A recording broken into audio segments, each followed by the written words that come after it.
most important factors that drives us to look for a job change is to get a salary raise. Everybody wants to land the best possible offer, and no money ever is good enough money. So how to put across your expectations to the HR in a way that you do not sound too outrageous or ambitious, and at the same time land a reasonable and the highest possible package for yourself.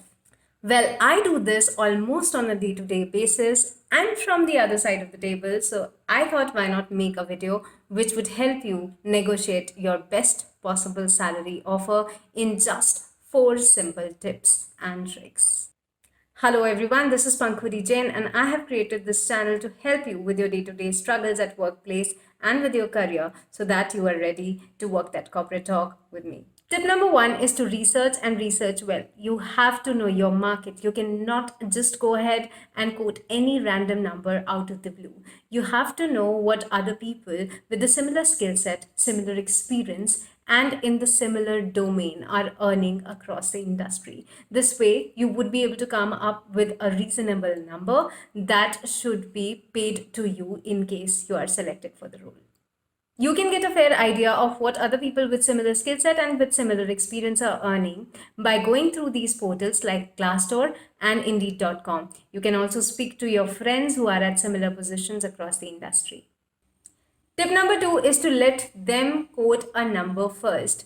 You should always refrain from quoting a number before the other party does. Every organization has a certain budget designated to a position.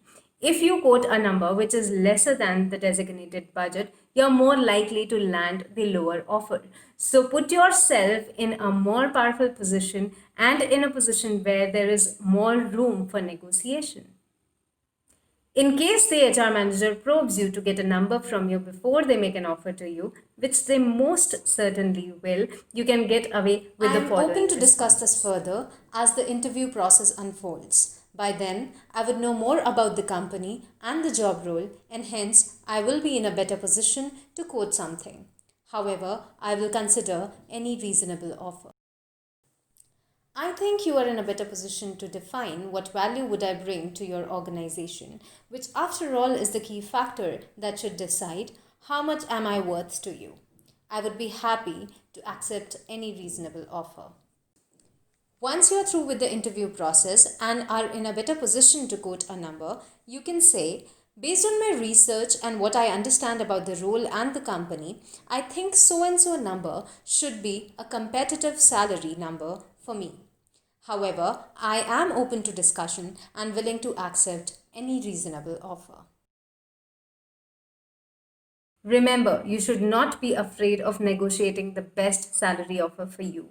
Most candidates are afraid of negotiating because they are scared they would offend the employer and they might lose the chance of getting that opportunity. But you should always be mindful of the fact that if you're not happy with your salary numbers, you would not certainly do well on the job. So make sure that you are landing an opportunity which fulfills every parameter that you're looking for in a job opportunity.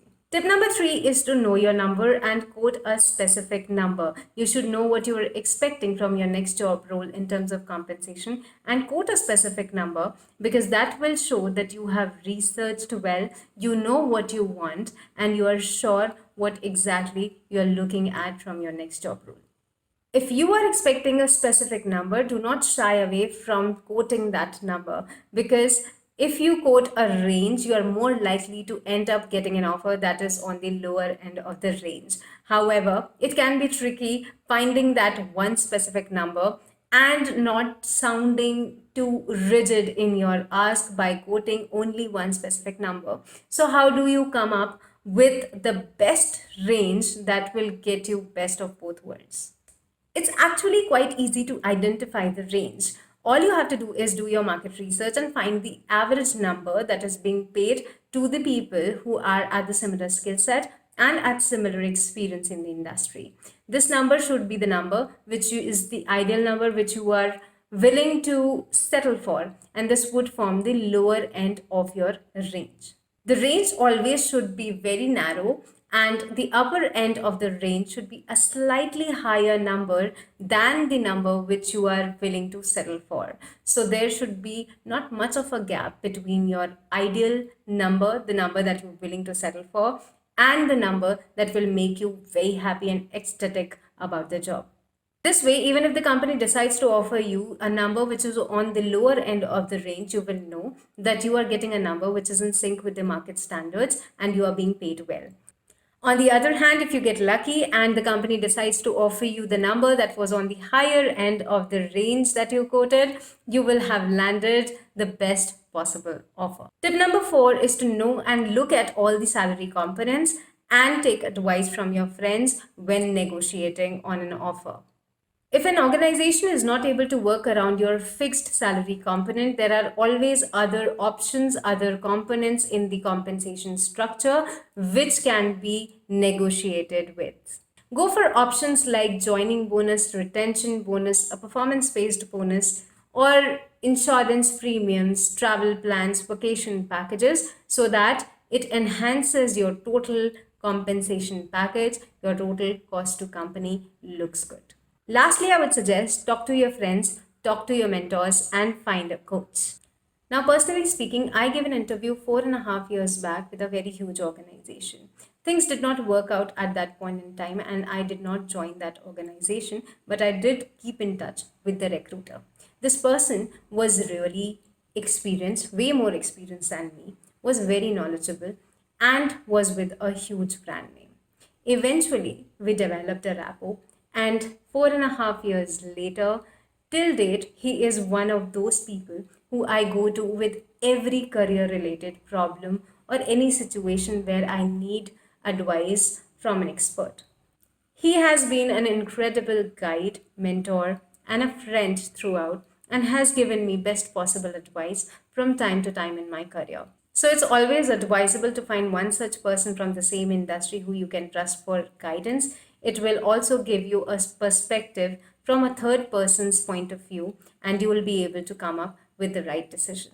I hope that these tips come in handy when you go for your next interview, and I really hope that you land the best possible offer. Do hit the like button if you found this video helpful, share it with the people who you think would benefit from it, and do subscribe to the channel for your weekly dose of career tips and tricks. I'll see you in the next one. Till then, stay home, stay safe.